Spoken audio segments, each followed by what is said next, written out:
There is a place at the edge of Los Angeles where the city stops pretending to be glamorous and becomes something more honest. San Pedro sits at the very southern tip of the city, pressed against the Pacific Ocean, guarded on one side by the largest working port in the Western Hemisphere. It smells like salt and diesel. It sounds like cargo chains and foghorns. It is a neighborhood where people's grandparents were born, where the same families have fished the same docks for 3 generations, where children grow up knowing the names of their neighbors' dogs and the schedules of the freight ships that slide past in the early morning dark. San Pedro is not Beverly Hills. It is not Hollywood. It is not the version of Los Angeles that ends up on television. It is something quieter, something tighter, something built on the idea that if you work hard enough and stay close enough to the people who love you, you will be okay. In the summer of 2017, the Los Angeles heat had settled over the neighborhood the way it always does in July. Thick and patient and total. The days were long. School was out. The kind of summer freedom that only exists when you are 16 years old had arrived, and with it came the particular feeling that anything could happen, that the world was wider than anyone had told you, that this might be the summer everything changed. It was the kind of July that, years later, adults look back on and say, we should have been paying more attention. We should have noticed more. We should have held on tighter. On July 12th of that year, a Wednesday, a 16-year-old girl named Rachel Aguilar walked out of her world and did not come back. She was wearing a pink sweatshirt, black pants, black shoes. Her hair was dark, her eyes were brown, and she was 5 feet 5 inches tall and 145 pounds. A teenager, by every measure a child, moving through a neighborhood that should have been safe enough, in a city that should have been paying attention. And then she was simply gone. No one saw what happened next. That is the part that sits in the chest and does not move. Not the pink sweatshirt, not the black pants, not even the July heat. It is the silence that follows. The absence of a next chapter. 8 years have passed since that Wednesday in San Pedro. 8 summers. 8 Julys. And Rachel Aguilar remains missing. Before we go any further, drop a comment right now and tell us where you're watching from. It doesn't matter if you're watching from across the street or across the world. Every comment, every share, every person who watches to the end is one more set of eyes that might someday make a difference. If true crime stories like Rachel's matter to you, and they should, because every one of these cases is a real family waiting for a real answer, please hit that like button, subscribe to this channel, and turn on the notification bell so you never miss a story. Share this video. Show someone who needs to see it. Someone out there knows something about Rachel Aguilar, and sometimes the right video, shared at the right moment, is what finally breaks a case open. This is Rachel's story. San Pedro's relationship with disappearance is complicated in a specific and painful way. It is not a city that forgets easily.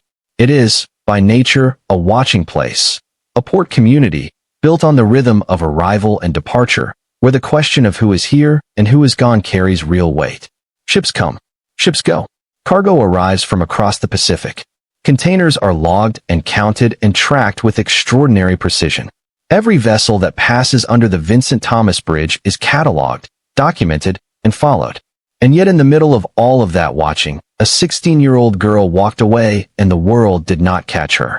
To understand how someone disappears in a place where everybody knows everybody, you have to first understand that San Pedro in the summer of 2017 was, like so many American communities, changing faster than it could process. The neighborhood had always been working class, always proud of it, always defined by the kind of community where front doors stayed open and children could walk to the corner store alone. But 2017 was also the year when smartphones had fully arrived in the lives of American teenagers, when the internet had created a second, invisible geography that existed right alongside the physical one. A shadow city where relationships formed without parents knowing, where strangers could present themselves as friends, where a 16-year-old girl might be talking to someone her family had never heard of and would never meet. Rachel Aguilar was 16 years old when she disappeared. She was Hispanic, with black hair that fell past her shoulders and brown eyes that her family knew well. She stood 5 feet 5 inches tall and weighed approximately 145 pounds. These are the facts that were entered into the National Missing and Unidentified Persons System, NamUs, after she vanished. These are the facts that appeared on the flyers that were distributed across San Pedro in the weeks following July 12th. These are the facts that remain on file today, 8 years later, because Rachel has never been found and her case has never been closed. What the missing persons database cannot capture, what no database ever can, is the weight of a name. The way a family says it. The way a mother calls it down a hallway and waits for a response. The way friends shorten it, soften it, make it theirs. Rachel, 16 years old. A teenager who was, by every account that has survived the years since her disappearance, a real person, not a photograph on a flyer, not a case number in a government database, but a girl who got up every morning and had opinions about things, who laughed at things that made her laugh, who had a future that the people who loved her were counting on. That future stopped on July 12, 2017. And that is not a small thing. That is everything. The summer of 2017 in San Pedro would have felt, to a teenager, like possibility. School was out. The days were hot and long. The harbor was alive with the constant industry of the port, cranes moving in the distance, ships docking and departing, the smell of the ocean mixing with the smell of diesel and warmed asphalt. It is the kind of backdrop that makes a 16-year-old feel simultaneously very small and very free. Big enough to leave. Young enough to trust the wrong people. Old enough to have secrets. Too young to fully understand the consequences of the choices that other people make around you. July 12th fell on a Wednesday. Midweek. Midsummer. Not a holiday. Not a Friday night. Just an ordinary Wednesday in the middle of an ordinary summer in a neighborhood on the edge of a city that had no idea it was about to lose someone. The details of Rachel's final hours that day are not fully in the public record. What is known is that she left. What is known is that she was seen, last confirmed in the area wearing that pink sweatshirt, those black pants, those black shoes. What is known is that after a certain point on that Wednesday, nobody who has ever spoken publicly about this case can say with certainty where she went. That gap, that small, terrible window of time between the last confirmed sighting and the moment her family knew something was wrong, is where this story lives. It is where all missing persons cases live. In the space between the last ordinary moment and the first moment of silence. In the space between she was just here and where did she go? When a teenager goes missing in Los Angeles, the machinery of investigation that responds is handled primarily by the Los Angeles Police Department. For a disappearance originating in San Pedro, that means the LAPD's Harbor Division. Harbor Juvenile Detectives, the unit responsible for missing juveniles in the area, would have been among the first official eyes on Rachel's case. Their number, 310-726-7941, appears on the documentation associated with her disappearance. It is a number that her family almost certainly called, possibly more than once, in those first confused and frightening hours after July 12th. But here is what most people do not understand about how missing persons cases begin. The first hours are not usually hours of official searching. They are hours of waiting, of hoping, of the kind of denial that every parent reaches for automatically when a child is late coming home. They are hours of checking the phone, of calling friends, of thinking, she probably just lost track of time. She probably went to a friend's house. She is a teenager. This is what teenagers do. The mind does everything it can to avoid the weight of the alternative. And then the hours pass, and the mind can no longer avoid it. And someone picks up the phone and makes the call that changes everything. The call that opens a case file. The call that turns a missing person into a missing person. The call that, 8 years later, in a documentary about a girl in a pink sweatshirt, is the hinge on which everything turns. Rachel Aguilar's family made that call, and the system received it, as systems do, with its forms and its procedures and its categories. Was she a runaway? Was she endangered?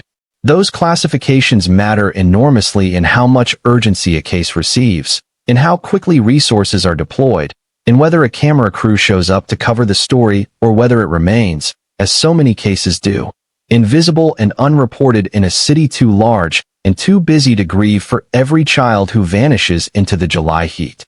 8 years later, that question, why some cases catch fire and others fade, is not just a question about media coverage. It is a question about whose children the public decides to care about. And that question is one this documentary intends to sit with for a while, because Rachel Aguilar deserves more than a flyer. She deserves the full weight of attention. She deserves for people to know her name. This is Rachel's story, and we are just beginning. To tell this story properly, it has to be paused here.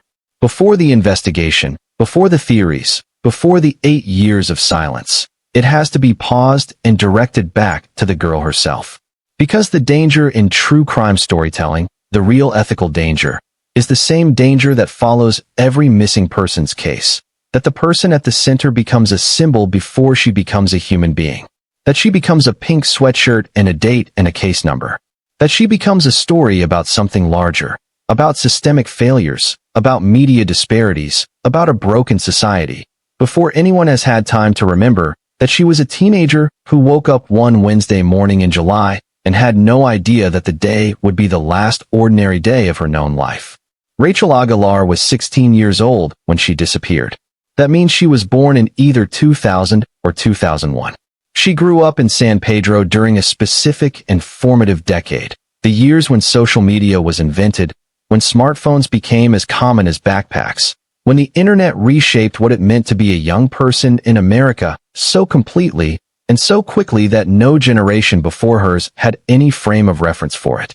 She grew up in a Hispanic community with deep roots in the San Pedro Harbor area, in a neighborhood where extended family often means something real, aunts and uncles and cousins who are also neighbors, grandparents who live around the corner, church communities that function as a second family, as a second home.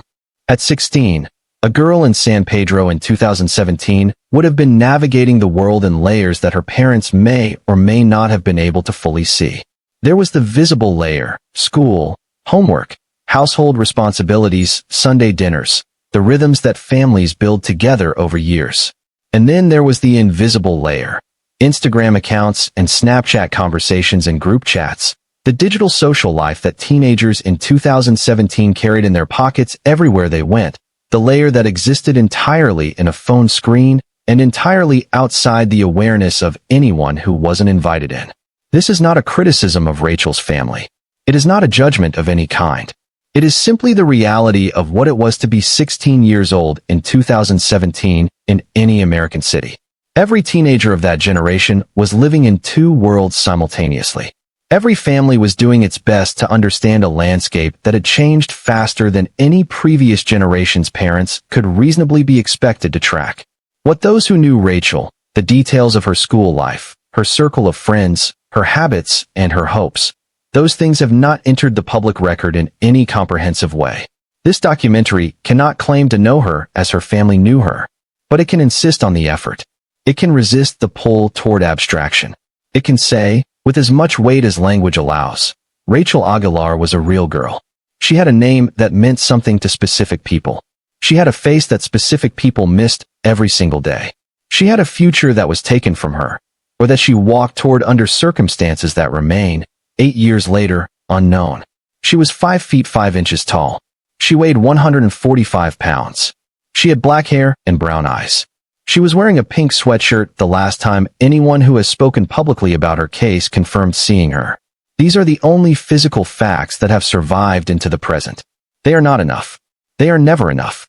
But they are what we have, and they are being said here, out loud, because Rachel's name and Rachel's description deserve to be spoken with care rather than speed. She was 16 years old, a child by every legal definition, a teenager by every cultural one, old enough to have opinions about her life and young enough to be protected under the full force of the law. And on July 12, 2017, the system that was supposed to protect her failed to keep her from vanishing. Here is something that most people do not think about when they think about missing persons cases: the silence before the report. The gap between when a person is last seen and when anyone official knows they're gone. That gap is not negligence. It is not failure. It is human nature. It is the mind's refusal to accept the worst-case version of reality before it is absolutely forced to. On the evening of July 12, 2017, at some point after Rachel was last confirmed to be present and accounted for, people who loved her began to notice her absence. A phone call that went unanswered. A knock on a bedroom door that got no response. A text message that delivered but didn't get a reply. The small domestic signals that something is wrong. Quiet. Easy to explain away in the first hour. Impossible to explain away by the fifth. A mother calling a daughter's name down a hallway. Silence. A father checking the front porch. Empty. A sibling sent to look for her in the usual places. The corner, the park, the friend's house down the block. Nothing. This is how it begins. Not with sirens. Not with urgency. With the slow accumulation of small absences, each one individually explainable, collectively devastating. By the time anyone called the police, it had almost certainly been hours since Rachel was last seen. Hours during which, somewhere in San Pedro or beyond it, her situation was already becoming the thing it would remain for the next 8 years, unknown. The LAPD's Harbor Division received the missing persons report. Harbor Juvenile Detectives, the unit that handles missing minors in the San Pedro area, would have been assigned the case. A file was opened. A description was logged. Pink sweatshirt. Black pants. Black shoes. Hispanic female. 16 years old. 5 feet 5 inches. 145 pounds. Black hair. Brown eyes. Last seen, San Pedro, California. Date, July 12, 2017. And then the machinery of investigation began to turn. Slowly, as it always does. Because the machinery of investigation, even when it moves quickly by official standards, moves at a pace that must feel, to the family of a missing child, like standing still. The first 24 hours after a person goes missing are the most critical.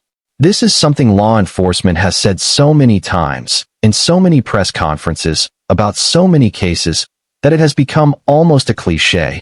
But the reason it gets repeated is because it is true. The first day is when physical evidence is freshest, when witnesses still remember what they saw, when surveillance footage is still available before it is overwritten, when cell phone data is easiest to access, when the trail, whatever it is most likely to still be warm. What happened in the first 24 hours of Rachel Aguilar's missing persons investigation is not fully in the public record. What can be said with confidence, drawing from the documented reality of how these cases are handled, is this: Harbor Juvenile Detectives would have begun making calls. They would have reached out to Rachel's known friends. They would have checked the usual places, local parks, familiar corners, the homes of people she spent time with. They would have looked for her phone's activity. They would have asked the family for her social media accounts, for the passwords if they had them, for the names of anyone she had been talking to recently. And they would have run into the same wall that investigators run into in the majority of teen disappearance cases: the gap between what the family knew about Rachel's life and what Rachel's life actually contained. Because teenagers, in 2017 and before 2017 and after it, are by nature private. They have rooms they don't let parents enter. They have conversations they don't share. They have feelings they haven't found words for yet. And in 2017, all of that privacy had a digital dimension that was both vast and, without the right legal tools and the right timing, essentially inaccessible. The question of whether Rachel left willingly, whether she walked away from San Pedro under her own power towards something or someone she had chosen, or whether she was taken, led, manipulated, or forced, is the question on which everything else hinges. It is the question that law enforcement would have been trying to answer from the first hour of the investigation. It is the question, 8 years later, that remains open. Because here is what the absence of an answer actually means. It means that nobody knows. Not the family. Not the LAPD. Not anyone who has watched this case from the outside. The silence is not evidence of a runaway. It is not evidence of foul play. It is not evidence of anything except the fact that somewhere between the last sighting of Rachel Aguilar in her pink sweatshirt on a Wednesday in July and this very moment, the truth went somewhere that no investigation has yet reached. And that is the most terrifying kind of silence there is. Not the silence of certainty. The silence of not knowing. By the time Rachel's case was entered into the National Missing and Unidentified Persons System, NamUs, the case had assumed the shape it would hold for years. A database entry, a physical description, a date, a location, a photograph, if one was available, and a contact number: Harbor Juvenile Detectives, 310-726-7941. NamUs is a federally funded program administered through the Department of Justice. It was created specifically to address the crisis of missing persons who fall through the cracks, cases that don't make national news, cases that affect communities without the resources or the connections to mount a sustained public campaign, cases that belong to families who are grieving without cameras on them. It is, in many ways, one of the few systems designed explicitly to keep the forgotten cases from disappearing entirely, to To hold a name in a database long after the flyers have faded, long after the Facebook posts have been buried by the algorithm, long after the local news has moved on to the next story.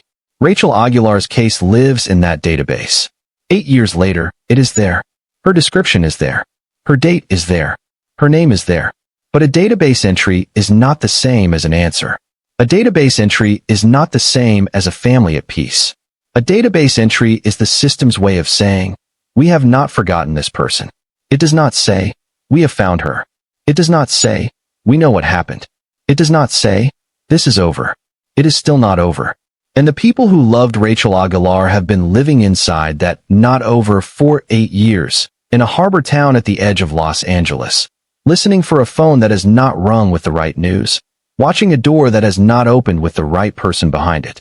There is a particular geography of disappearance in Los Angeles that most people who don't live there don't fully understand.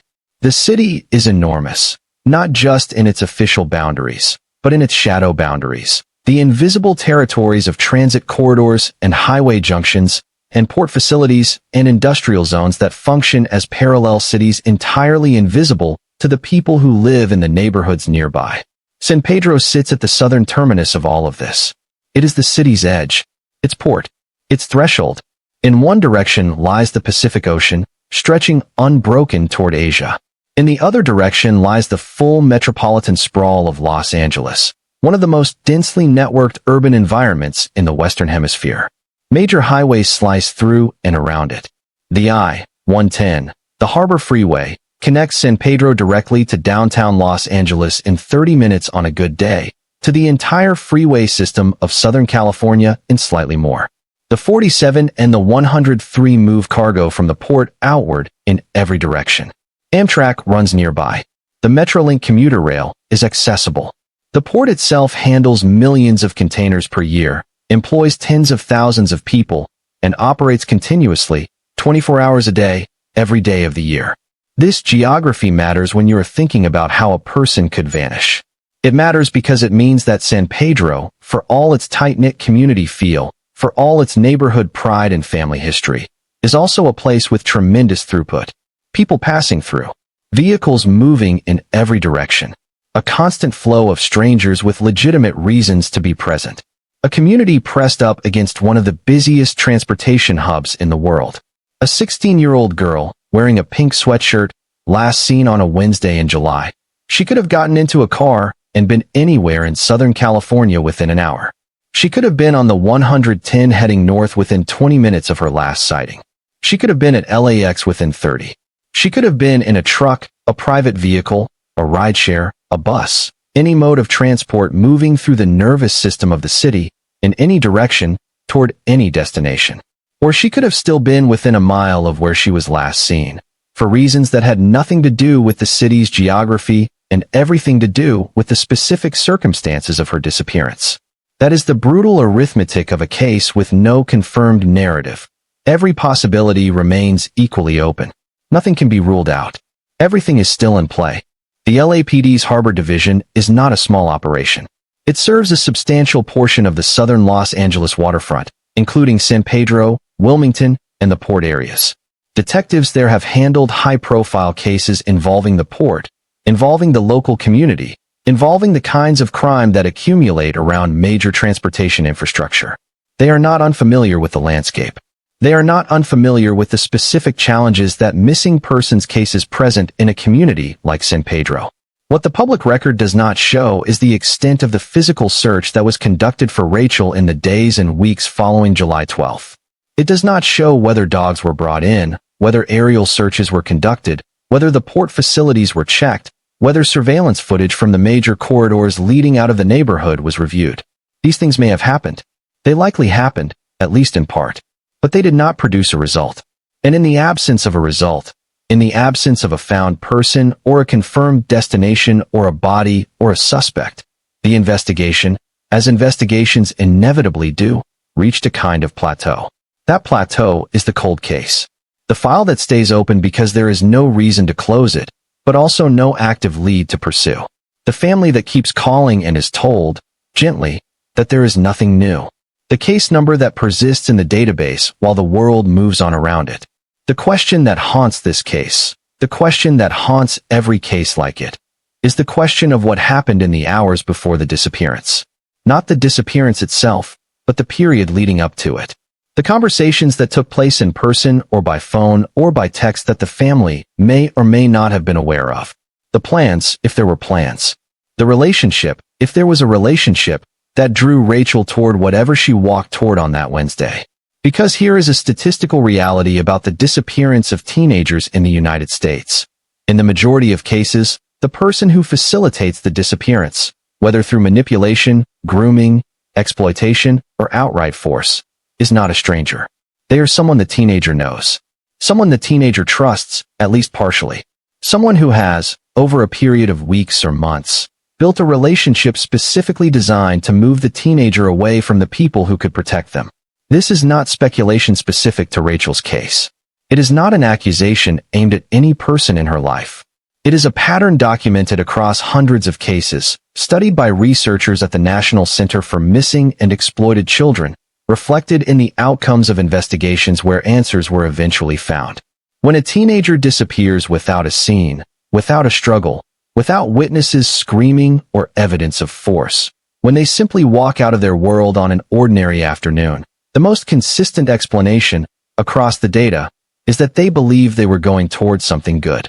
That someone had convinced them that whatever was waiting for them was better than what they were leaving behind.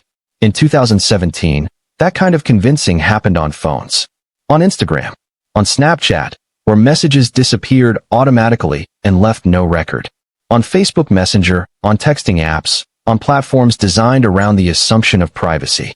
A teenage girl in San Pedro in 2017 could have been in daily communication with someone her family had never heard of, exchanging messages that built what felt, to her, like the most real and important relationship in her life, and her parents might never have seen a single word of it. This is not a failure of parenting. It is a failure of a technological landscape that moved faster than any society could build adequate protections around. It is the environment in which Rachel Aguilar was 16 years old. It is the environment in which she disappeared. In the months following a disappearance, families occupy a specific and terrible emotional state that has no proper name. It is not grief, exactly, because grief is the process of accepting that something is gone and learning to live with that fact. What the family of a missing person lives with is not acceptance. It is suspension. The constant forward lean toward hope, the refusal to close a door that might still open, the daily discipline of keeping the search alive even when no one else is looking. It is the state of waiting without a deadline, of loving someone whose location is unknown, of not being able to fully mourn because mourning would mean accepting an ending that hasn't been confirmed. Rachel's family, and this is said with the full acknowledgement that details of her family life are not part of the public record, did what families in this situation do. They searched. They shared. They created or contributed to the flyers and the social media posts that circulated through the San Pedro community and beyond it. They kept her name alive in a world that moves fast and forgets faster. They answered questions from investigators. They waited for calls that either didn't come or came with news that led nowhere. There is a particular kind of strength required to do that. A particular kind of stubborn love. Because every day that passes without an answer is a day that the rational part of the brain says, maybe this is just how it is. Maybe you will never know. Maybe the not knowing is the thing you will have to learn to carry. And yet every day, families in this situation get up and refuse that conclusion. They keep the phone charged. They keep checking the databases. They keep saying the name. Rachel Aguilar, 16 years old. Missing since July 12, 2017. San Pedro, California. The National Missing and Unidentified Persons System, NamUs, represents one of the federal government's primary tools for maintaining visibility on cases like Rachel's. It was established in 2007 and expanded in subsequent years, driven in part by advocacy from families of missing persons who had watched cases fall through bureaucratic cracks, watched information sit unshared between agencies, watched years pass while the data that might solve a case remained isolated in a single jurisdiction's filing system. NamUs allows law enforcement, medical examiners, and the public to enter and search information on missing persons. It creates a national, searchable database that can, in theory, connect an unidentified person found in one state to a missing persons report filed in another. It has, in a meaningful number of cases, produced exactly that kind of connection. A family in one city finding out that their loved one was found hundreds of miles away, years later, through a database match that would never have happened through traditional investigative channels. Rachel's entry in NamUs is the evidence that her case has not been administratively abandoned. It is the thread that keeps her connected to the official machinery of the country's missing persons infrastructure. It is the mechanism by which, if she were ever found, living or otherwise, the connection between her and the July 12, 2017 report from San Pedro could be made. But NamUs is also, in its own way, a monument to the scale of the crisis. Thousands of entries, thousands of names, thousands of families, and among them, Rachel Aguilar, one entry among thousands, one name among thousands, one family's suspended grief among thousands of suspended griefs. The enormity of the database is both a comfort and a horror. It means the system is trying to remember. It means there are so many people to remember. By the end of the first year after a disappearance, cases that have not been solved begin to acquire a different quality in the public consciousness. The acute emergency phase, the active searching, the community mobilizations, the media coverage, however limited, has passed.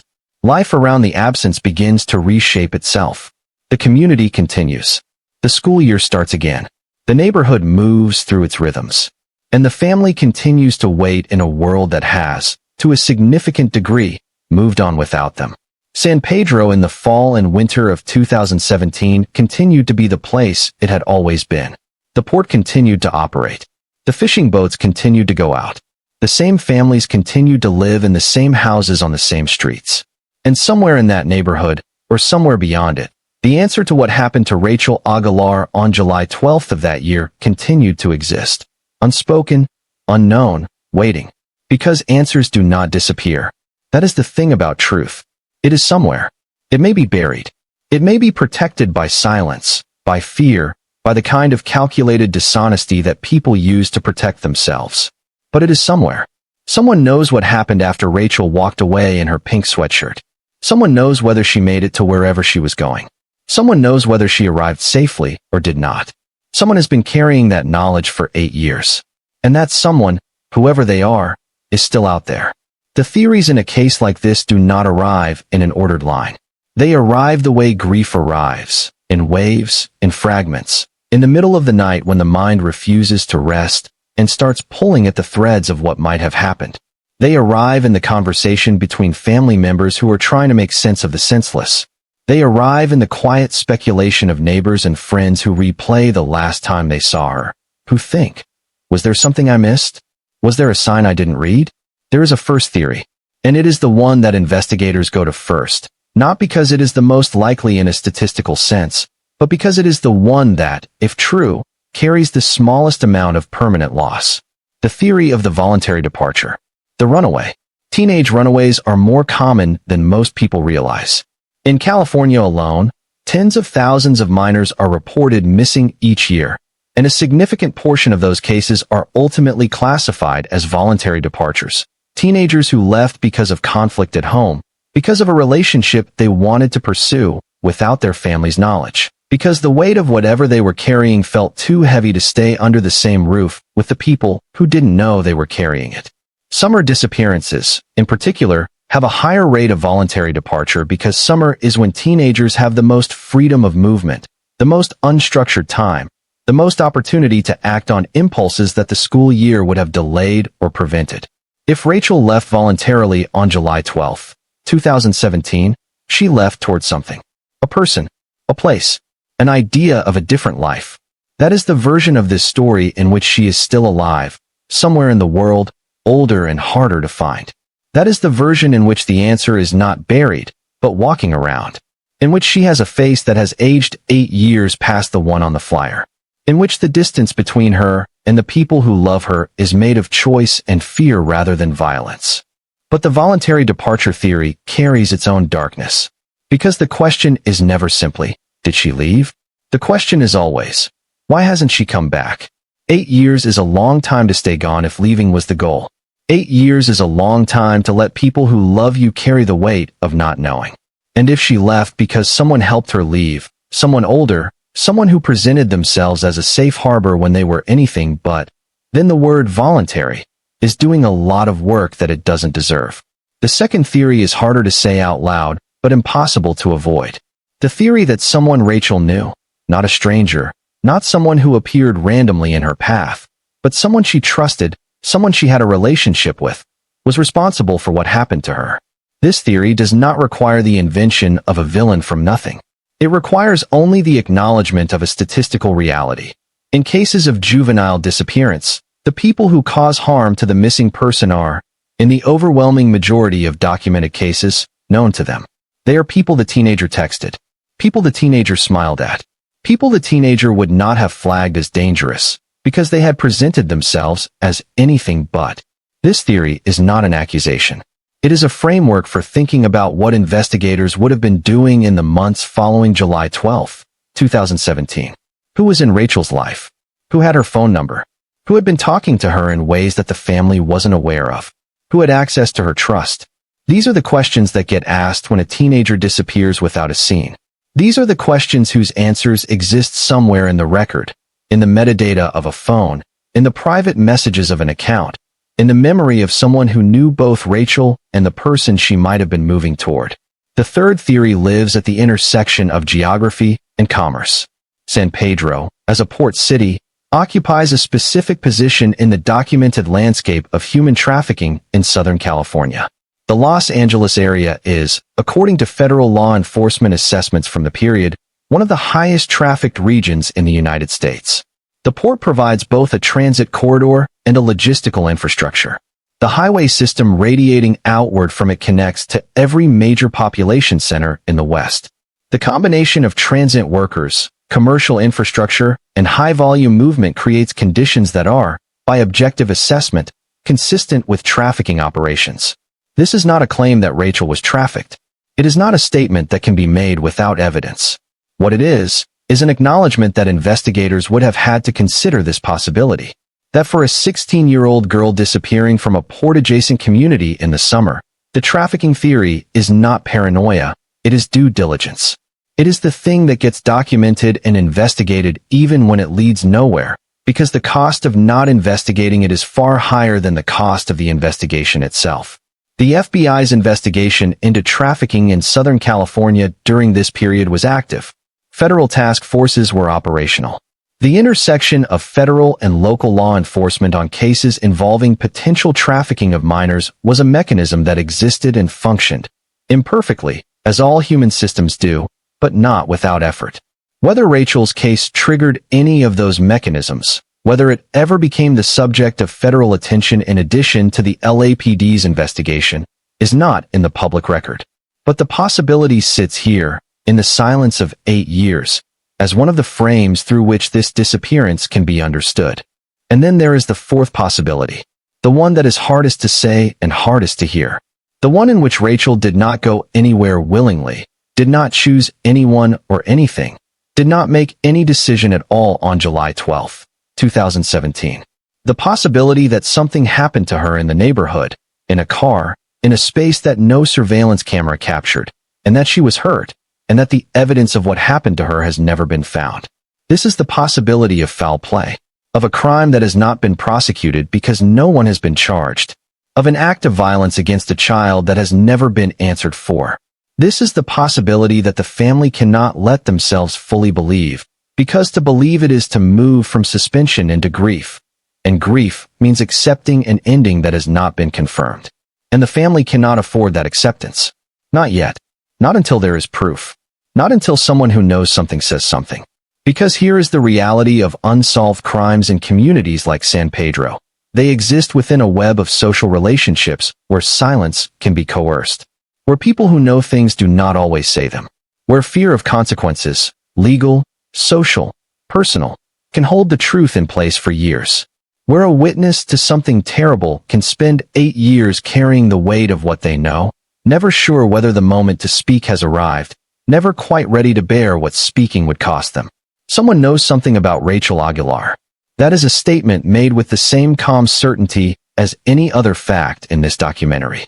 Not because there is a named person who has been identified as having information, but because disappearances do not happen in true isolation. They happen in the world. They are witnessed, at least partially, by someone. And that someone, 8 years later, is still somewhere. There is something specific about the way communities like San Pedro process a disappearance in the long aftermath. In the immediate crisis period, community response is often remarkable. The mobilization of neighbors, the printing of flyers, the organizing of searches, the social media campaigns, the collective refusal to accept the absence. Latino communities in particular have a tradition of this kind of communal response, rooted in family structures where the loss of a child is understood as a community wound, not just a family one. But time is a pressure system.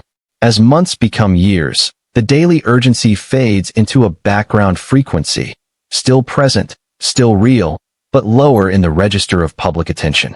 Other crises arrive. Other emergencies demand the same energy. Life continues in all its ordinary insistence. And the people who loved Rachel are left to maintain the flame of public awareness in a world that is, through no particular cruelty, deeply forgetful. This is not a failure of community. It is a human limitation. And it is the reason why documentaries like this one matter. Why YouTube channels and podcasts and social media accounts dedicated to unsolved cases serve a function that nothing else in the ecosystem of missing persons advocacy fully replicates. Because every time someone makes a video, every time someone clicks share, every time someone types a comment that says, "I never heard of this case, tell me more," there is a chance, a small but real chance that the right person sees it. That the person who has been carrying the weight of knowing something for 8 years finally decides that today is the day. That is not a fantasy. That is documented case history. Cases solved by a Facebook post seen by the right person. By a YouTube video that reached someone who recognized a face. By a Reddit thread that put together pieces that investigators had in different files. The internet is not just a place where misinformation spreads. It is also, sometimes, the place where the right information finally finds the right set of eyes. Rachel Aguilar's information is here. Her name is here. Her description is here. Her date is here. If you are watching this and you know something, anything, about what happened to a 16-year-old girl in San Pedro, California, on July 12, 2017, you have the ability to act on that knowledge right now. Harbor Juvenile Detectives, LAPD Harbor Division, 310-726-7941. The LAPD tip line, 1-877-527-3247. Anonymous reporting available through LA Regional Crime Stoppers, 1-800-222-8477. Tips can also be submitted online at lawcrimestoppers.org. If you don't know something, but you know someone who might, share this video. Leave a comment. Tell someone. The more people who carry Rachel's name, the harder it becomes for the truth to stay buried. 8 years is a specific kind of time. It is not abstract. It is not rhetorical.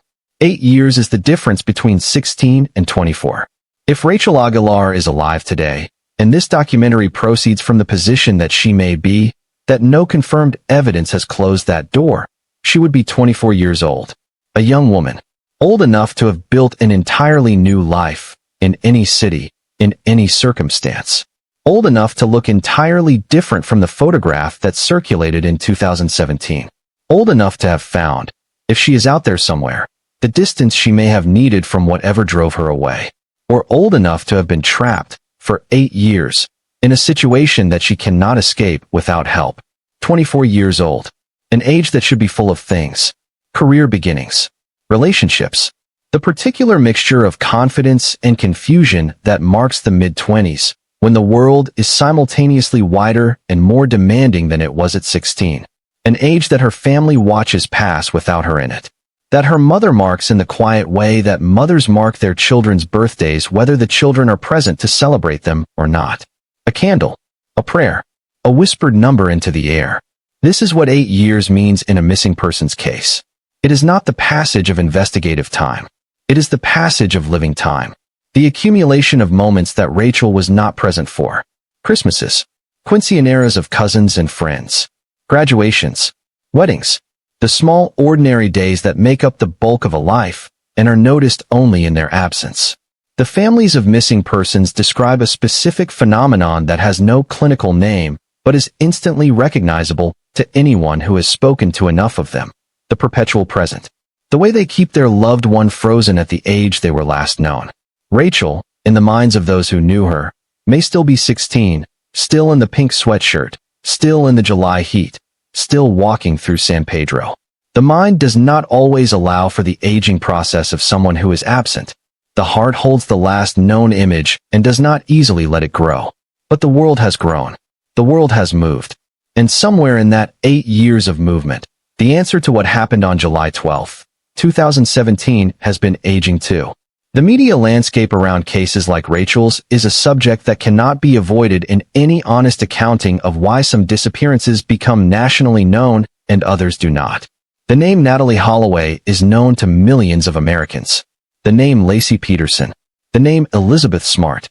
These are cases that received extraordinary amounts of media attention, that became household names, that prompted congressional hearings and legislative responses and multi-year investigative follow-ups.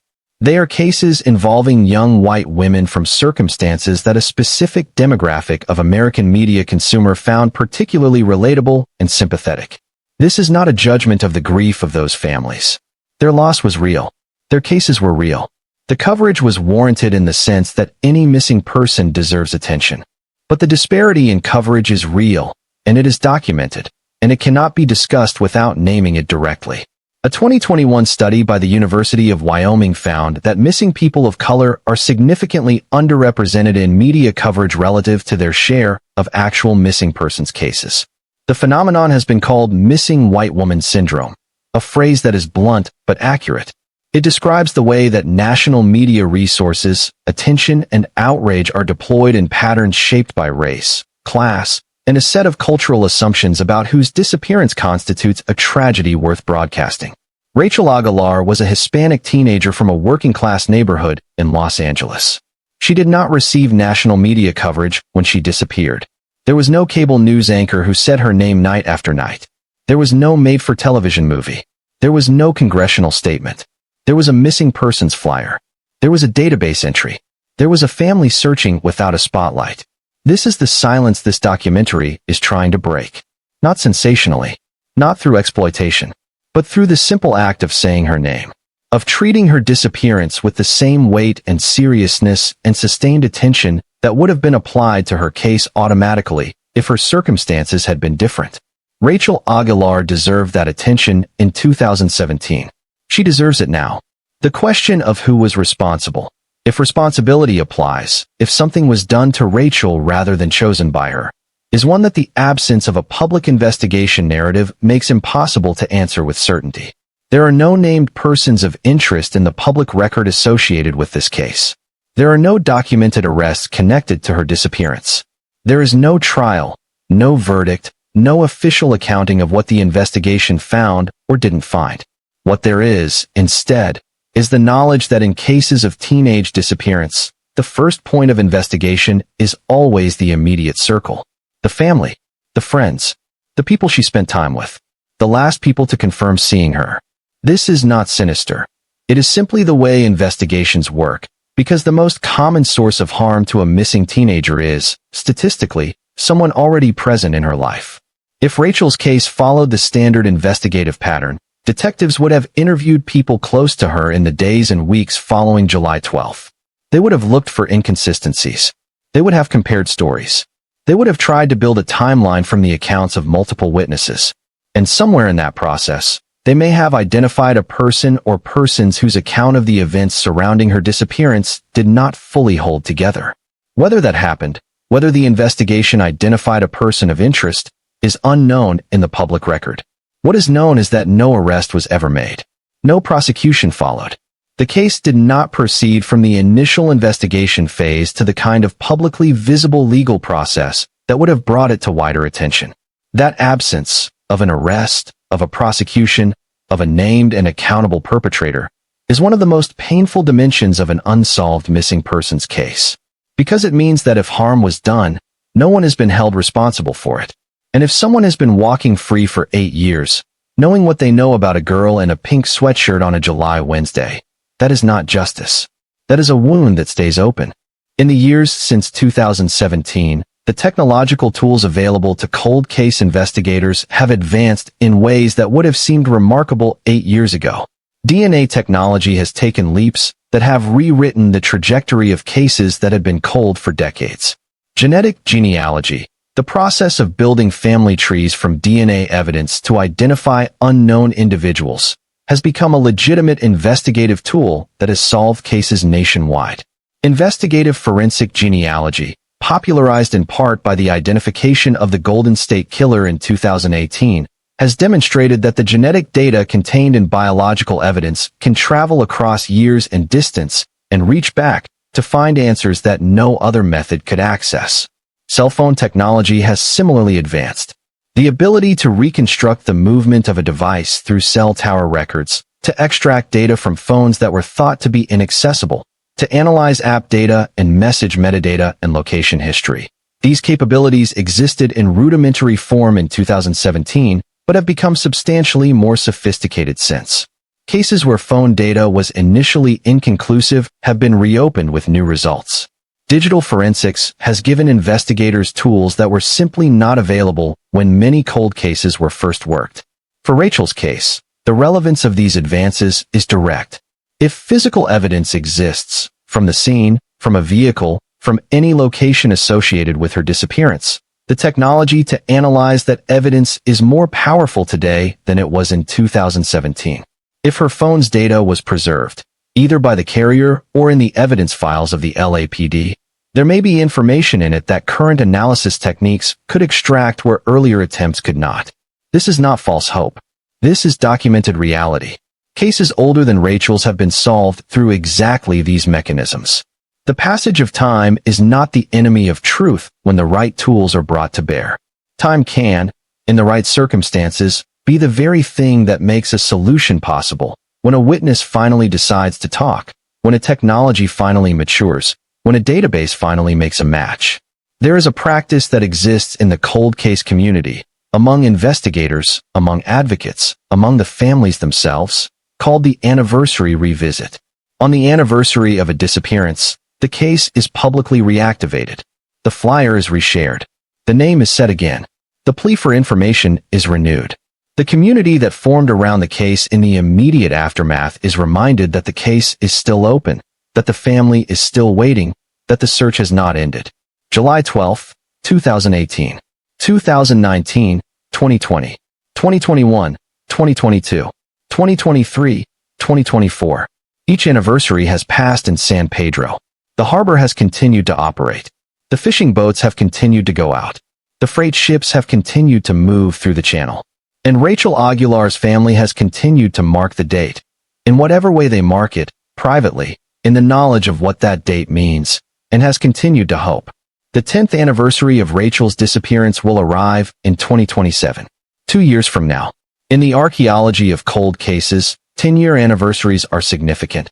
They prompt reinvestigations, they prompt documentary coverage, they prompt the kind of renewed public attention that sometimes shakes something loose. But those 10 years do not have to pass before something moves. Something can move now. Someone watching this video can make that call. Someone sharing this video can put it in front of the eyes that need to see it. The 10th anniversary is not required. The next lead can begin today. There is a phenomenon in the true crime community that has produced, in recent years, both remarkable outcomes and significant ethical concerns. The rise of internet sleuthing, the practice of amateur investigators organizing online, typically on platforms like Reddit, to analyze publicly available information about unsolved cases and attempt to produce answers through collective analysis, has reshaped the landscape of cold case investigation in ways that law enforcement is still learning to navigate. Reddit's true crime communities, particularly subreddits like r/unresolved mysteries, r/truecrime, and r/missing persons, have become spaces where cases that received little to no mainstream media attention are sometimes given extraordinary depth of coverage. Cases that local news never picked up. Cases involving victims from communities underrepresented in traditional media. Cases where the family has no resources to mount a sustained public advocacy campaign. These communities have, in a meaningful number of instances, produced genuine investigative insights.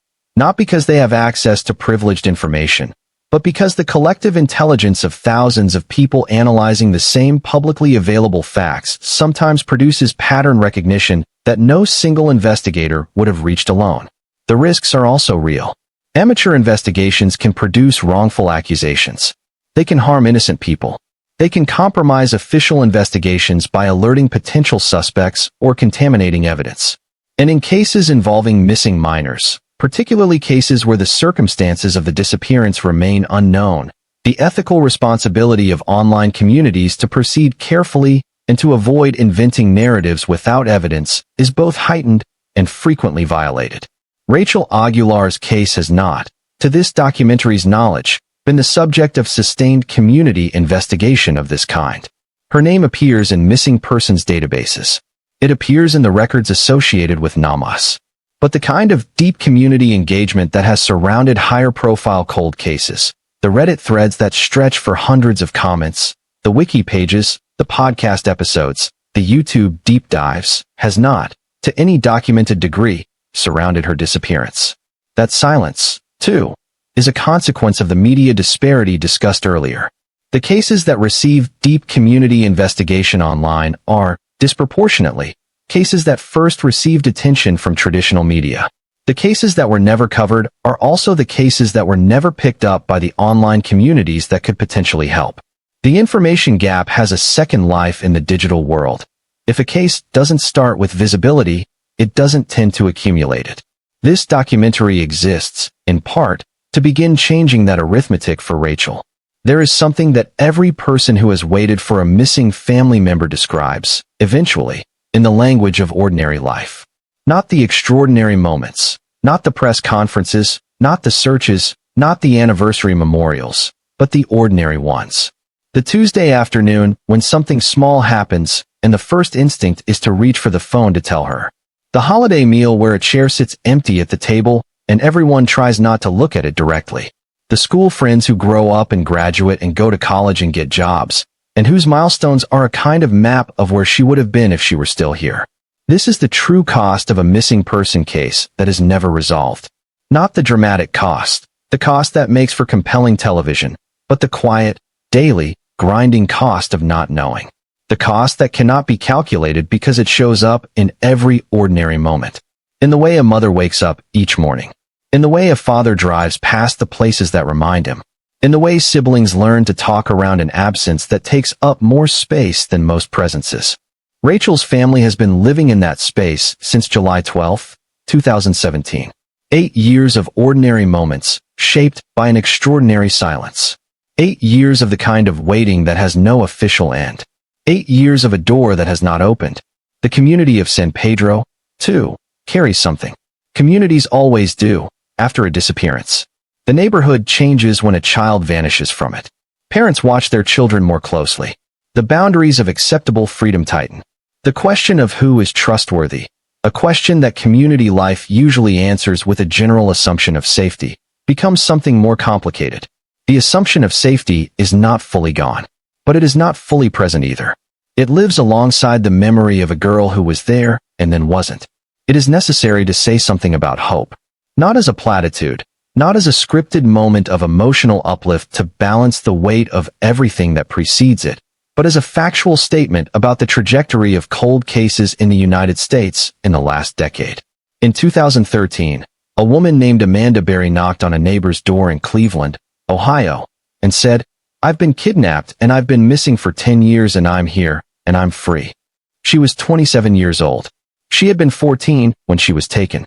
She walked out of a house a few blocks from her own, in a neighborhood where people had gone on with their lives around the fact of her absence, and she was alive. She had been alive the entire time. In 2019, Jamie Kloss escaped from a rural Wisconsin cabin where she had been held for 88 days after her parents were murdered. She was 13 years old when she was taken. She walked 3 miles through winter snow to a stranger's house and said, "I've been missing. I'm Jamie Kloss."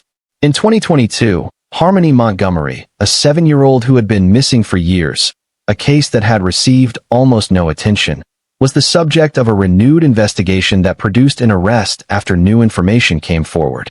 She has not been found alive. But the investigation is active, and the person responsible has been charged. These cases are not mentioned to suggest that Rachel's outcome mirrors any of them. They are mentioned because they represent the documented reality that missing persons, including those missing for years, are found. Sometimes by their own escape. Sometimes by new investigation. Sometimes by a lead that broke open years after the original disappearance. The passage of time is terrible, but it is not definitive. The absence of an answer is not the same as the absence of a living person. Rachel Aguilar may be alive. That is not wishful thinking. That is the working assumption of every investigator and every family member and every advocate who has refused to close the door on a missing person whose fate has not been confirmed. She may be somewhere in the world, at 24 years old, carrying whatever she has been carrying since July 12, 2017. And if she left under circumstances that she now regrets, or was placed in circumstances she never chose, or is somewhere that feels impossible to leave, there are pathways back. The pathways back for a missing person who is alive are more numerous and more accessible than most people realize. The National Runaway SAFA line, 1-800-786-2929, provides confidential support for young people in crisis and for people attempting to reconnect with family. It does not require identifying yourself to law enforcement in the initial contact. It provides a space to talk, to think, to figure out what the next step looks like. The National Center for Missing and Exploited Children operates a hotline, 1-800-843-5678, that provides resources not just for families, but for missing persons themselves who are ready to make contact. Organizations like SAFE, Stop Abuse for Everyone, and local social services agencies in Los Angeles and throughout California are equipped to provide emergency assistance and safe housing to individuals who need help without law enforcement involvement in the initial stages. The fear of consequences, of judgment, of the complications that come with returning after years of absence, is real. It is something that the families of missing persons understand, even when they don't say it. The message from the people who love Rachel Aguilar, whatever the circumstances of her disappearance, is not a complicated one. Come home. Call. Let someone know you are alive. Nothing that has happened in 8 years is too large or too complicated to begin working through. The only thing that cannot be undone is never knowing. If Rachel is watching this, and this is said without irony, without performance, in the full understanding of how unlikely any particular viewer is to be any particular person, the door is open. It has always been open. The people who love her are still on the other side of it. This is a good moment to pause and ask you, if you are still with this story, if you have watched this far, to leave a comment. Not just about the case, though that matters, but to let Rachel's family know that people are out there, that people are listening, that people think this case matters. A comment doesn't seem like much, but in the economy of forgotten cases, visibility is everything. Every person who says, "I saw this, I care, I'm sharing this," is another voice added to the chorus that keeps a name alive. Subscribe if you haven't. Turn on the notification bell. Share this with one person who you think would want to know Rachel's story. The algorithm does not decide which cases get attention. The people do. You do. The specific quality of an unsolved disappearance, as opposed to an unsolved homicide, as opposed to an unsolved robbery or fraud, is that it contains within itself a kind of irreducible ambiguity that other cases do not. When a person is found dead and the cause of death is established, grief can begin. It is terrible grief. It is a grief that does not end, but it is a grief that has a fixed object, a confirmed reality, a settled category of loss. The family knows what it is they are grieving. In a missing person's case, the grief is never fully allowed to settle, because the category of loss remains officially open, because the person is missing, which means absent, which is not the same as gone. The law treats missing differently from deceased for exactly this reason, because the two are not the same thing. And the legal system, for all its imperfections, has built around the distinction a set of protections and procedures designed to hold open the possibility that the missing person is still alive. Rachel Aguilar's case is an open missing persons case. She has not been declared deceased. She has not been found. She is, in every official sense, still a missing person, still out there, in the taxonomy of the system, somewhere in the world, with a living status that has not been contradicted by evidence. This is the specific limbo in which her family exists. There are people who have lived in that limbo for longer than 8 years. There are families who have been waiting for 40 years, for 50 years, for decades that span the entirety of a child's would-have-been adult life. They do not stop. They do not fully close the wound. They live with it, carried alongside everything else in a life that continues to happen, alongside love and work and new relationships and the small daily requirements of being alive. They carry it because they have no choice. Because the alternative, to decide, in the absence of evidence, that the missing person is gone, is a decision the human heart is not built to make unassisted. The LAPD's Harbor Division, where Rachel's case would be maintained, operates within a system that has chronic resource limitations around cold cases. This is not a criticism specific to LAPD Harbor. It is a reality of American law enforcement broadly. Cold cases are rarely given dedicated resources. The detectives who investigate them typically carry the cases alongside active caseloads that demand immediate attention. The cold case investigator who picks up a file from 2017 and begins working it with fresh eyes does so in the margins of time left over from the cases that arrived this week. Los Angeles, specifically, has a cold cases unit. The LAPD's cold case homicide unit handles unsolved homicides, but Rachel's case is not, officially, a homicide. It is a missing persons case. It lives in a different administrative category, handled by different units, subject to different resource allocations and investigative priorities. This distinction matters because it affects how much dedicated attention the case receives in any given year. Advocacy groups have, for years, pushed for the expansion of cold case resources specifically for missing persons cases that have not been resolved through homicide findings. The logic is straightforward. If you only dedicate specialized cold case resources to cases that have already been confirmed as homicides, you create a structural bias toward cases where a body has been found. Cases where the person has never been found, where the absence of physical evidence leaves the case officially open but practically stalled, receive less attention by default. Rachel's case exists in that structural gap. A missing persons case without a confirmed criminal act. An open file without active leads, as far as the public record shows. A girl in a database, waiting. The question of digital evidence, of what exists in servers and archives and database records from July 2017, is one that has grown more complex, not less, in the years since Rachel's disappearance. Social media platforms retain data, subject to legal process, for periods that vary by platform and by policy. Law enforcement with appropriate legal authority can, in many cases, obtain records from platforms even years after the relevant events.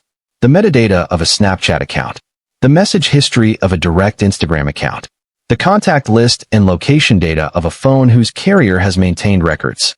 Whether investigators accessed this data in the original investigation, whether warrants were issued, whether platforms cooperated, whether the data produced useful leads, is not in the public record. But it is not unreasonable to ask whether, in 2025, with 8 years of technological advancement behind the investigation, a renewed look at the digital dimension of Rachel's life in July 2017 would produce findings that were not accessible to investigators in 2017. The data does not fully disappear. Some of it is retained by platforms indefinitely. Some of it exists in cloud backups, in email archives, in the digital records of people who were in communication with Rachel in the period leading up to her disappearance. A renewed investigation with current technology might find things that earlier investigators, working with 2017-era tools and 2017-era legal frameworks, could not have accessed. That is not a guarantee. It is a possibility. It is the kind of possibility that keeps cases from ever being truly cold. There is a generation of teenagers who grew up alongside Rachel Aguilar, who were 16 years old in 2017 in Southern California, who were in the same social networks, who moved through the same digital spaces, who knew her or knew of her. Those teenagers are 24 years old now. Some of them have grown into people who understand, more fully than they did at 16, the weight of things they might have known, the significance of things they might have seen or heard, the responsibility that comes with having been present in a moment that, it turned out, mattered enormously. 16-year-olds protect each other's secrets with a ferocity that is born of the social architecture of adolescence. The understanding that loyalty to the group is both protection and identity. But 24-year-olds carry those secrets differently. Time does something to the conscience. Distance from the social pressures of high school. The experience of loss, of adulthood, of becoming the kind of person who can look back and see things they couldn't see at the time. If someone who was Rachel's age, in Rachel's world, in the summer of 2017 knows something, saw something, heard something, was told something that they didn't know what to do with at 16, they are not 16 anymore. They have the standing and the maturity to make a different choice now than they could have made then. And the channels for making that choice exist and are available and include anonymous options. A call to LA Regional Crime Stoppers does not require the caller to identify themselves. A tip submitted online does not require a name. The decision to finally say what is known is a decision that belongs entirely to the person who makes it, on their own terms, in their own time. The time has been long enough. If you know something, the time to speak is now. The case of Rachel Aguilar exists within a broader national conversation about how the United States cares for its missing children. According to the National Center for Missing and Exploited Children, roughly 400,000 missing children are reported annually in the United States. The vast majority of these cases are resolved quickly. Children found at a friend's house, runaways who return, family abduction cases resolved through legal process. But a persistent percentage are not resolved quickly. A persistent percentage remain open for months, for years, for decades. The children most likely to remain unfound for extended periods are, according to the data, disproportionately from minority communities, disproportionately from lower-income families, disproportionately from communities that do not have the resources or the connections to sustain long-term public advocacy campaigns. The families who can hire private investigators, who can afford public relations consultants, who can command the attention of national media. Those families exist, and their cases are real, and their grief is genuine. But they represent a fraction of the missing, and their cases receive a disproportionate share of the attention. This is not a conspiracy. It is not the result of any particular person's malice. It is the structural outcome of how media attention and investigative resources flow in a society shaped by race and class, and the calculation of whose story is considered universally relatable. It is the reason a 16-year-old Hispanic girl from a working-class neighborhood in San Pedro can disappear and remain missing for 8 years without generating the kind of sustained national attention that cases in different demographic registers receive almost automatically. Rachel Aguilar is one person. She is one of many. And each one of those many deserves what she deserves: a full accounting, a sustained search, a national conversation, an audience that refuses to move on. In 2020, a national conversation about racial disparities in missing persons coverage became more urgent and more visible than it had been in previous years.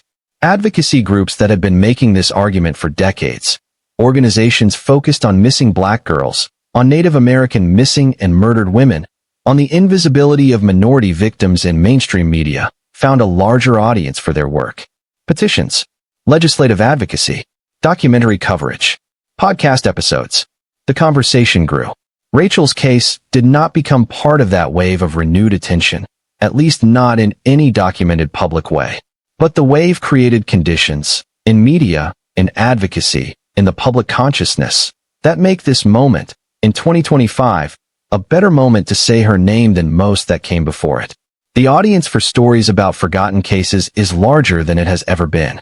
The platforms for sharing those stories are more accessible than they have ever been. The community of people who are specifically committed to seeing that cases like Rachel's receive the attention they deserve is more organized and more vocal than at any previous point in American media history. This documentary exists in that context. It is an attempt to use the tools of this moment, YouTube, social media, the architecture of audience attention, to do something that the tools of 2017 were not powerful enough to accomplish. To make Rachel Aguilar's name travel. To make her story reach the people who might hold a piece of the answer. To make 8 years of silence into something that cannot hold. San Pedro, at sunset in the summer, is one of the quieter, beautiful places in Los Angeles. The light comes in low over the water and catches the sides of the cargo ships in a way that makes them look, briefly, less industrial, more like monuments, standing in the channel between the harbor and the open ocean. The fishing boats tie up at the docks as the day ends. The smell of salt comes in stronger in the evening, layered over the cooling asphalt and the eucalyptus trees that line some of the residential streets. Children play in front yards. Families sit on porches. The neighborhood settles into the rhythms of the evening. It is a place that looks, at that hour, like safety. Like a place nothing could go wrong in. Like a place where the ordinary domestic architecture of American life, the front porches, the families, the children, is so complete and so present that the idea of a girl vanishing from it seems like something from another place, another story, another world. And yet, on a Wednesday in July, 8 years ago, in a neighborhood that looked exactly like this, Rachel Aguilar walked away from everything that was hers. From every relationship that defined her. From every person who knew her name and what it meant. She was 16 years old, wearing a pink sweatshirt on a hot day, and she left the known world. She has not come back. What remains, in the official record, is a case number and a physical description and a date. What remains, in the human record, in the hearts of the people who knew her, in the neighborhood that formed the landscape of her short-known life, is something larger and less articulable than a case number. It is the specific weight of a missing child. The gap in the shape of a person who was here and then was not. The negative space in every family gathering, every holiday, every ordinary Tuesday that has come and gone since July 12, 2017. The case is still open. Rachel Aguilar's status with the National Missing and Unidentified Persons System, NamUs, remains active. The LAPD's Harbor Division maintains jurisdiction over her case. Harbor juvenile detectives can be reached at 310-726-7941. The LAPD's general tip line is 1-877-527-3247. Anonymous tips to LA Regional Crime Stoppers can be submitted by calling 1-800-222-8477 or online at lawcrimestoppers.org. These are not just words at the end of a documentary. They are actionable information. They are the difference between someone carrying a piece of the truth alone for 8 years and that piece of truth finally reaching the people who need it. Someone who watches this video and makes one of these calls changes everything. Not for the documentary. For a family in San Pedro that has been waiting since the summer of 2017. There are cases that were solved because someone, after years of silence, picked up a phone. Not because the evidence changed. Not because a new witness appeared.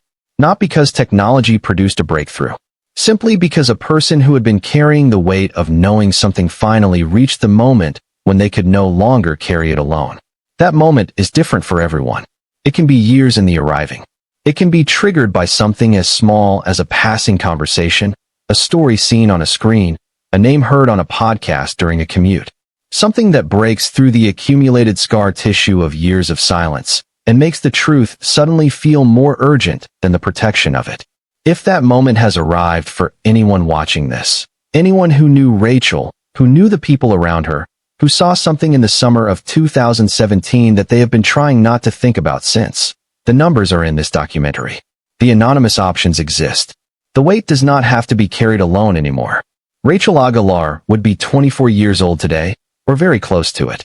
She was born somewhere around 2001, a year that now sits nearly a quarter century in the past. The world she was born into and the world she disappeared from are, in many ways, unrecognizable from each other. The social media platforms of 2017 have been replaced or transformed. The city she grew up in has continued to change. The neighborhood of San Pedro has continued to be itself. The harbor, the fishing boats, the working families, the salt air, but with 8 more years of history layered over the version that Rachel knew. If she is alive today, she has survived in a world she did not choose to navigate alone at 16. She has built something, or had something built around her, in the years since. She is older and harder and has been shaped by things that her family cannot know and her neighborhood cannot imagine, because they did not happen inside the world where the people who love her could see them. If she is not alive, if the worst possibility is the true one, then she deserves what she has not yet received: acknowledgement. Accountability. The naming of what happened and who was responsible. The transformation of an open missing persons case into a closed one, with the truth on the other side of the closing. Both possibilities are still open. Both are being held, equally, by the people who love her. And both deserve to be answered. The closing argument for this documentary is not a revelation. It does not end with a suspect or a theory that supersedes all others. It does not offer a tidy resolution or a moment of catharsis designed to let the audience off the hook. Because this is a real case about a real person, and the reality of real unsolved cases is that they end without resolution, at least until something changes. At least until someone decides to change them. What this documentary offers, instead, is the one thing that the documented record of cold cases shows makes the most consistent difference: attention. The kind of sustained, specific, named attention that refuses to treat a missing person as a symbol or a statistic and insists, instead, on the full weight of the individual. On her name. On her face. On the specific and irreplaceable life that she was living on July 12, 2017, in a harbor town at the edge of Los Angeles. Rachel Aguilar. 16 years old. Hispanic female. 5 feet 5 inches tall. 145 pounds. Black hair. Brown eyes. Last seen wearing a pink sweatshirt, black pants, black shoes. Missing from San Pedro, California, since July 12, 2017. The case is open. The family is waiting. The door is open. Someone knows something. That is not drama. That is statistical certainty. Disappearances do not happen in true isolation. They happen in the world. And the world has people in it. And those people saw things or heard things or knew things that, if gathered together, tell the story of what happened after Rachel walked away. That story exists. It has existed for 8 years, distributed across the memories of the people who were present for pieces of it. It is waiting to be assembled. The assembling can begin with one call. One tip. One comment on this video that reaches the right person. One share that puts this documentary in front of someone who watched with half their attention and then, at the moment Rachel's description appeared on the screen, felt something shift in their memory. Something familiar. Something they had been trying not to think about. That shift can be acted on. That call can be made. That door can be opened. Wherever Rachel Aguilar is today, whether in San Pedro, whether somewhere in California, whether somewhere in the country, whether in some form of freedom or captivity or rest that this documentary cannot confirm, her name is being said tonight. By every person who watched this to the end. By every person who shared it. By every person who went to their phone after the final seconds and dialed a number, or typed a tip, or said to someone nearby, "Have you heard of Rachel Aguilar? She was there, and she deserves to be found." If you've watched this far, and thank you, deeply, for watching this far, please do one thing before you close this video. Leave a comment with her name. Rachel Aguilar. That's all. Because a comment that says her name is a comment that the algorithm reads, a comment that bumps this video towards someone new. A comment that is part of the chain of visibility that might end with the right person seeing this documentary and knowing what to do next. Like this video. Subscribe to this channel. Share this documentary with one person. Turn on the notification bell so when the next forgotten story is told, you are part of the first wave of people who see it. The case of Rachel Aguilar remains open. Her file is active. Her family is waiting. And the truth, wherever it is, whoever is carrying it, is still out there. If you know anything. Harbor Juvenile Detectives, LAPD Harbor Division, 310-726-7941 LAPD Tip Line, 1-877-527-3247 LA Regional Crime Stoppers, Anonymous 1-800-222-8477 Online Anonymous Tip, lawcrimestoppers.org. Say her name. Keep looking. Don't let this be another case that fades. Rachel Aguilar. 16 years old. San Pedro, California. Missing since July 12, 2017. She was there. And then she wasn't. And someone, somewhere, knows why.